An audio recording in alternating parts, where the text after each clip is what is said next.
I decided to make the podcast Beyond the Social Butterfly to help audiences feel like they're not alone in their experiences of life as a teenager heading into adulthood, with relationship breakdowns and friendship complications along the way. I decided to record 2 segments in each episode. The first segment, Wait, What's Happening Now?, is based on a discussion about news stories from the week that I find the most engaging. The second segment, Get Social, consists of interviews with people I aspire to be like as we talk about their lives and the experiences they've gone through when growing into adulthood. These 2 segments were created in order for the audience to stay engaged throughout the whole episode and not get bored listening to repeated stories.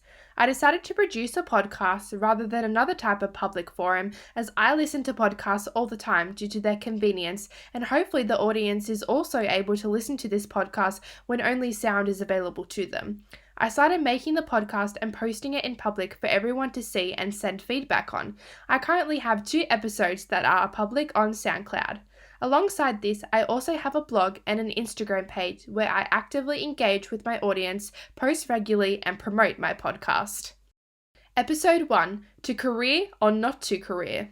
Even then, once I did decide what I wanted to do, I was really torn between what was expected, which was to go straight to uni to study this full time, or whether to take a year off and gain some experience in a supervisor role that I was offered at work straight out of school.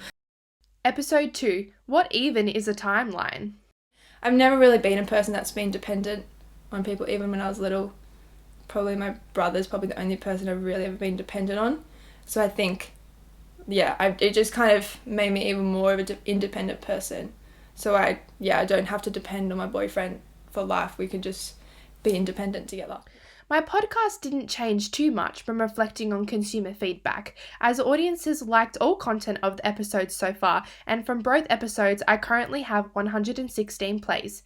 However, due to the amount of listens, it has come to my attention that audiences enjoy learning and hearing about career advice the most. I have the most listens on the first episode, which has 84 plays, rather than the second episode, which has 32 plays.